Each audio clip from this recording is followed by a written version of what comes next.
Baik, Assalamualaikum warahmatullahi wabarakatuh. Kembali lagi di channel Asmani dan Advokat dari Asmani dan Law Firm.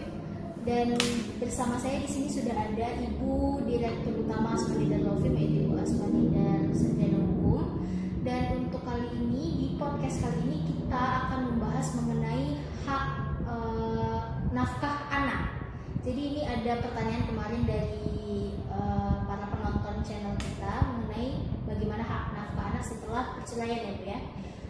Tapi sebelum kita masuk ke materinya, kita minta dukungan dulu dari penonton untuk like, komen, dan subscribe channel kita. Dan kalau misalnya ada pertanyaan-pertanyaan seputar hukum, bisa langsung komen di video di bawah ini. Mungkin kita langsung aja ya Bu ya, mengenai hak nafkah anak. Nah, mungkin kita nih sebagai awam ingin bertanya dulu, sebenarnya hak nafkah anak itu bagaimana persoalannya dan apa yang perlu diketahui oleh para orang tua yang mungkin memutuskan untuk bercerai? Oke, terima kasih. Assalamualaikum warahmatullahi wabarakatuh. Salam sejahtera dimanapun kita berada ya. Menjawab pertanyaan itu tadi tentang pengaturan tentang hak nafkah anak pasca perceraian. Sebenarnya hak nafkah anak pasca perceraian ini kalau dikaji sebenarnya sebenarnya sederhana, persoalannya yang sederhana, tetapi menjadi rumit dan krusial, menjadi konflik berkepanjangan antara mantan istri dan mantan suami sehubungan dengan nafkah itu tadi. Maka untuk itu cara yang harus dijalankan sebaiknya, pertama itu nafkah anak itu diajukan bersama-sama dengan gugatan cerai.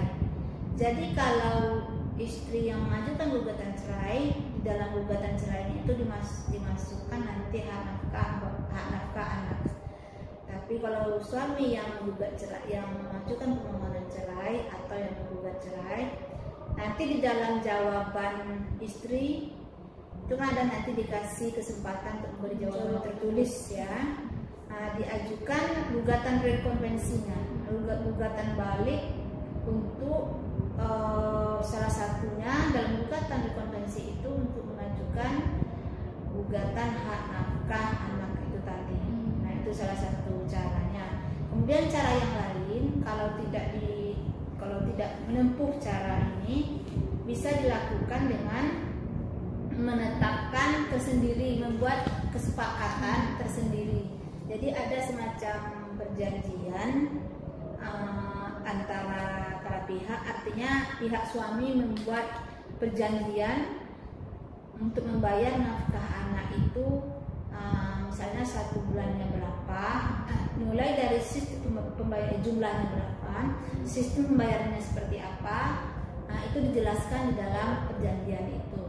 Sehingga apabila yang pertama atau yang kedua itu tadi yang ditempuh, itu ada acuan hukum, ada acuan tertulis yang bisa ditempuh untuk meminta hak nafkah anak itu tadi. Kalau misalnya tidak dibuat ke pengadilan, kita bisa bikin perjanjian tersendiri gitu tentang hak nafkah. Jadi sehingga ada acuannya gitu kan. Tidak, ini putusan hakim loh yang mengatakan kayak gini, atau ini ada perjanjian dulu bahwa bapak harus bayar sekian. Nah, kayak gitu.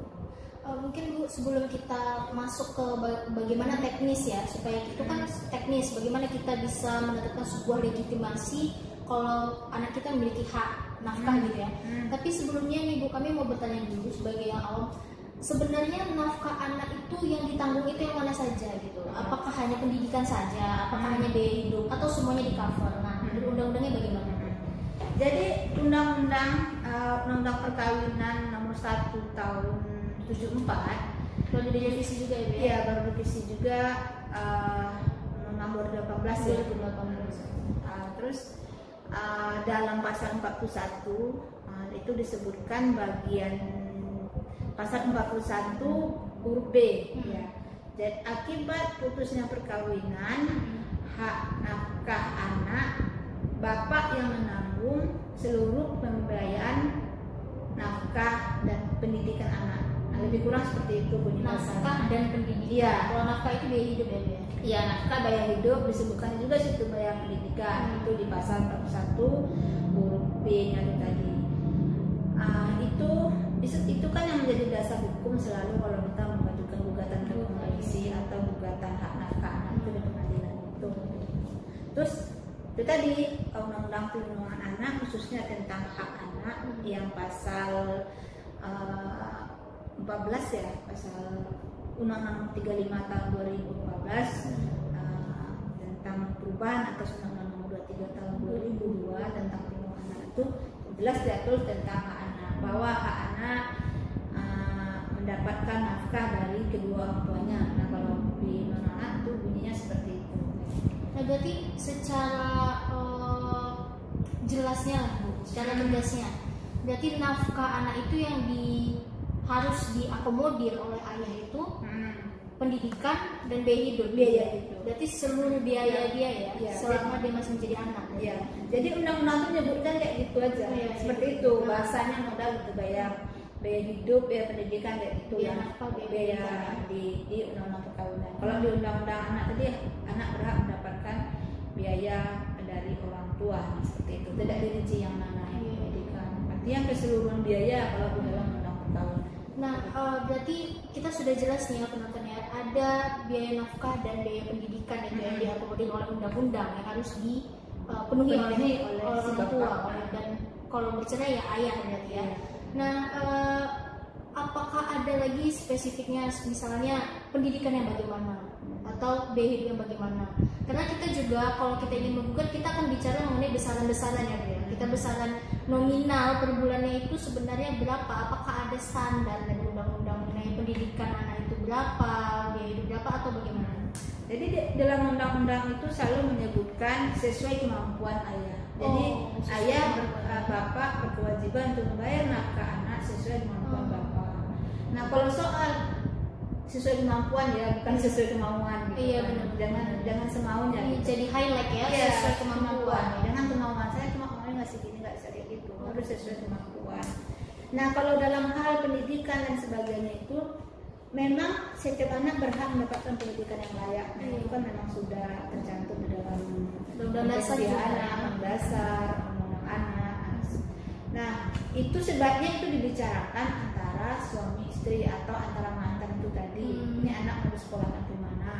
Jangan ujuk-ujuk anak disekolahkan di sekolah yang mahal, sementara bapaknya yang akan tidak mampu ini tidak mampu. Nah, seperti itu. Atau sebaliknya, bapak yang tuh sangat kaya raya, udah kamu sekolahkan aja anak tuh yang mana kayak gitu. Yang menurut mantan istri, bapaknya sanggup membiayai sekolah anaknya yang bagus atau mengikuti pendidikan luar sekolah yang lebih bagus kayak gitu. Intinya undang-undang berarti soal pendidikan itu hanya pendidikan yang layak gitu ya. Iya. Pendidikan layak, si anak berhak mendapatkan pendidikan yang layak, dan bertemu lagi dengan undang-undang perkawinan mengenai kemampuan si bapak sesuai dengan kemampuan.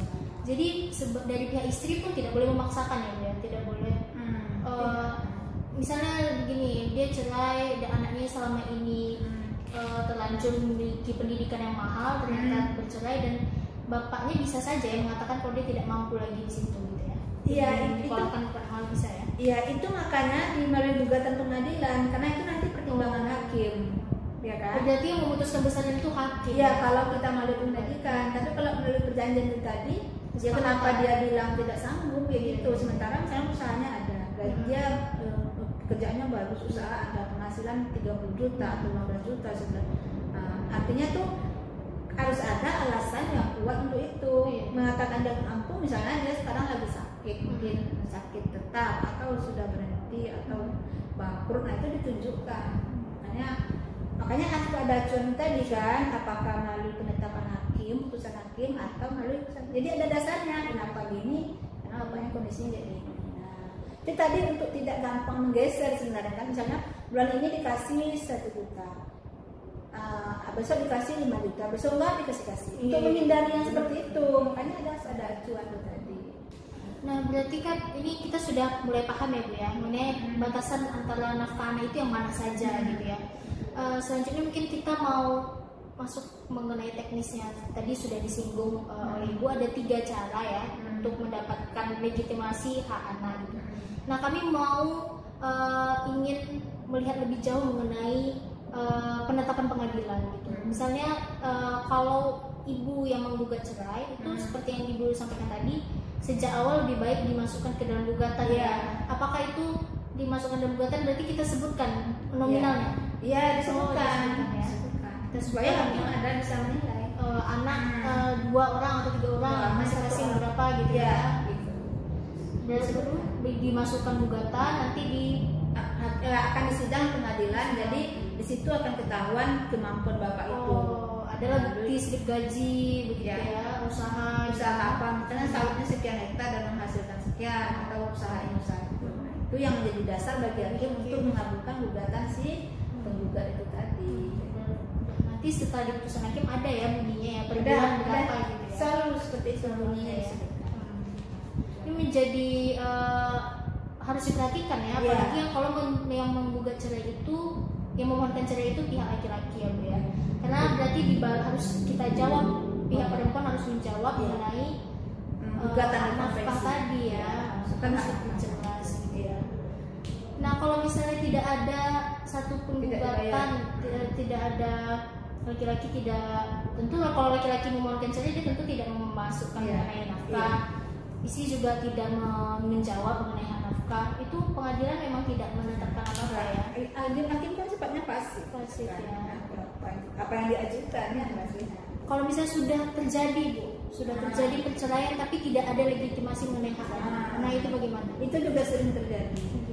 Jadi sering terjadi hak nafkah anak tidak diajukan, atau hak nafkah anak diajukan tetapi tidak dilaksanakan semestinya oleh si terutang atau oleh si bapak. Nah ini bagaimana?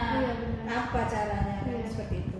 Kalau tidak diajukan pada saat gugatan cerai itu, ya harus diajukan lagi, buat lagi gugatan baru khusus tentang nafkah anak. Oh bisa ini ya? Bisa, gugatan tersendiri kan? Di pengadilan, kalau pengadilan agama juga ya? Iya, kalau Muslim pengadilan agama, non Muslim di pengadilan negeri. Nah seperti itu.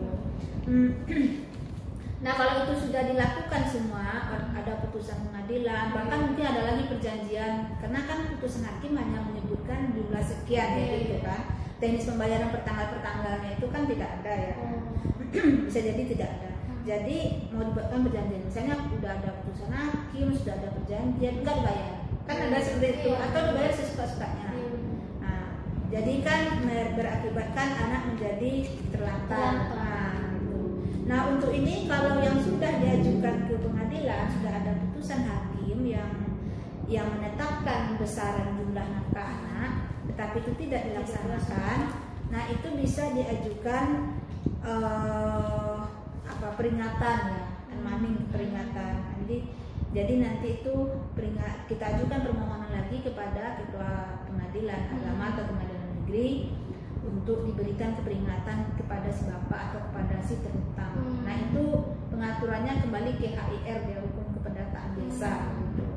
Itu kalau pengadilan agama lagi ya. Kalau biasa dicerainya orang Muslim berarti itu pengadilan agama, pengadilan mana yang memberikan putusan agar membayar itu tadi. Nah, nggak bayar atau diajukan lagi ke sana. Nah itu nanti selama 8 hari setelah diajukannya permohonan untuk diingatkan itu si terutang atau suami, itu hakim akan memanggil suami dan akan memintakan pada agar si suami atau si terutang membayar kewajibannya dengan berarti jumlah. Ini sifatnya kita memohon lagi ke pengadilan untuk ditegur gitu ya, karena belum dibayar-bayar nih, putusannya belum dilaksanakan. Kita yang meminta pengadilan, bukan kita yang menegur langsung ya. Kita meminta pengadilan untuk menegur. Ya, tentunya mungkin setelah kita berulang-ulang minta dia kan. Nah, kan disebutkan nanti alasan kenapa kita sampai mengajukan. Sudah berapa minta mungkin ya, tidak digubris, tidak diindahkan. Nah, lalu selama 8 hari tidak juga diindahkan, tidak dibayar juga oleh si suami atau dia tidak peduli, tidak datang misalnya. Nah, itu bisa diajukan sita ya, pengambilan harta si bapak, baik harta bergerak maupun tidak bergerak, untuk memenuhi seberapa jumlah yang tidak dia bayar itu tadi. Mengajukan eksekusi ya, bukan sita. Ya, eksekusi itu pelaksanaan putusan eksekusi, bukan sita saya. Jadi persoalan hak anak ini bisa dieksekusi juga. Bisa dieksekusi, karena kembali dia ke perdata biasa, walaupun jatuhnya utang ya. Walaupun dia tidak ada dalam undang anak dan bahkan di dalam undang perkawinan juga tidak ada. Itu kembali kepada keperdataan ya. Nah, itu tadi bisa dieksekusi, itu langkahnya. Nah kalau secara perdata itu, secara ini bisa dipidanakan juga gitu. Nah, penelantaran ya? Iya, jatuhnya penelantaran nanti di Undang-Undang 35 itu tadi, jatuhnya penelantaran. Nah, penelantaran ini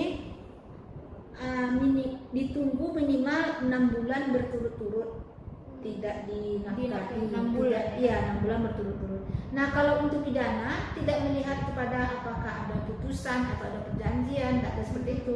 Intinya si pelapor atau orang tua perempuan anak atau di mana anak sekarang diasuh itu bisa melaporkan bahwa si bapaknya tidak membayar biaya anak ini udah 1 tahun misalnya, lebih dari 6 bulan gitu. Jadi nggak harus ada putusan. Kalau untuk pidana tidak harus ada putusan. Jadi langsung bisa melapor ke kepolisian, nanti akan diarahkan ke sana ke unit perlindungan perempuan dan anak PPA. Di setiap Polres, apalagi Polda itu ada yang PPA, laporkan sana tentang penelantaran jatuhnya. Nah itu nanti akan dipanggil suaminya, akan bapaknya si anak. Nah seperti itu. Atau bisa juga mungkin minta bantuan ke lembaga, kan banyak sekarang lembaga pemerhati anak. Pemerintah juga punya P2TP2A dulu, saya kan di sana juga. Nah sekarang jadi banyak setelah menjadi UPT, bisa minta bantuan mereka juga. Atau mencari bantuan-bantuan NGO atau pengacara, lembaga bantuan hukum atau apa untuk memperjuangkan hak-hak anak itu. Jadi itu bisa diproses secara pidana dan itu sudah sering. Berarti itu penelantaran itu bukan hanya orang tua yang masih dalam status pernikahan ya, jadi juga tetap orang tua juga dan tetap menelantarkan kalau nggak masih luang ya. Cuma unsur penelantaran itu nanti pada proses penyidikan itulah yang harus dibuktikan sejauh mana anak jadi telantar akibat perbuatan dia. Tapi kalau untuk pembiayaan nafkah itu 6 bulan dulu tidak dibayar baru bisa dilaporkan ke polisi. Nah kalau dia bayar, tetapi dalam jangka 6 bulan, kalau dia bayar misalnya 100 atau 200 ribu saja, itu pidananya menjadi hilang. Kan dianggap dia tetap memenuhi kewajiban. Jadi 6 bulan tanpa bayar sama sekali. Kalau nerima 100 ribu udah lepas pidananya. Lepas pidananya aja sama kayak utang-utang biasa kan. Jadi kalau dikasih sedikit mending nggak usah terima ya. Itu salah juga karena dia udah pernah niat baik kan kayak gitu. Tapi kita tidak salah juga ya. Jadi pidananya agak susah, agak sulit. Tetapi lumayan sih semenjak undang-undang perlindungan anak kan jadi ada pidana. Jadi lebih perhatian ya. Iya. Jadi seenggaknya orang takut juga diproses secara pidana gitu.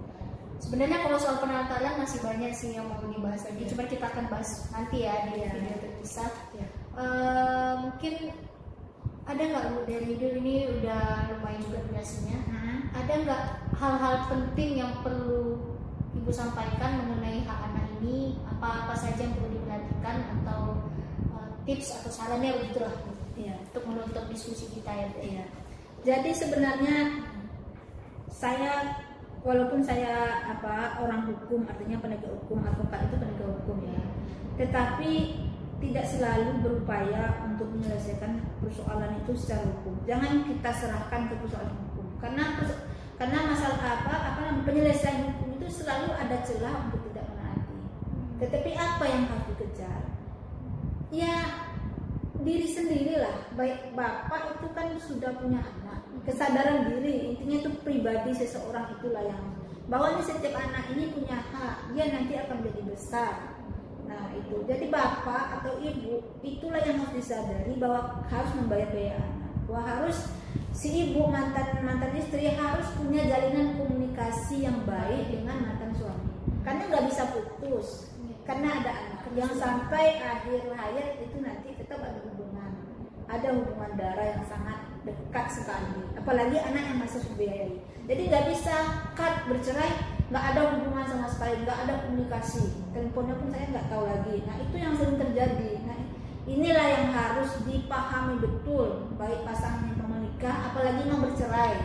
Jangan harus ada terus niat baik untuk setidaknya, nggak usah untuk kita dulu, untuk anak di masa depan. Mungkin kalau kena kasih sayang itu paling bagus, tapi karena memang harus kena kewajiban itu tadi, jadilah kayak gitu. Kewajiban sebagai orang tua. Sebagai wajib orang tua terhadap anaknya, terhadap manusia loh. Nah kan kayak gitu. Kalau ada niat baik seperti itu, nah itulah hubungan baik. Kalaupun ada putusan hakim sekian nggak dibayar, hartanya kita nggak tahu yang mana yang mau disita. Jadi selalu ada celah. Tetapi yang tidak ada celah itu adalah niat baik itu tadi. Saya kira itu sih pesan dari saya. Jadi tidak boleh ada putus hubungan dulu, tok putus gitu, nggak bisa kalau sudah punya anak ya Bu ya. Apalagi menikah dengan orang, jangan nanti pasangan yang baru itu harus mendorong agar itu anak kamu harus diperhatikan. Dari kirim nggak biaya anak di sana. Harus pasangan masing-masing yang baru harus mengingatkan, harus mendorong agar terpenuhinya kewajiban pada anak.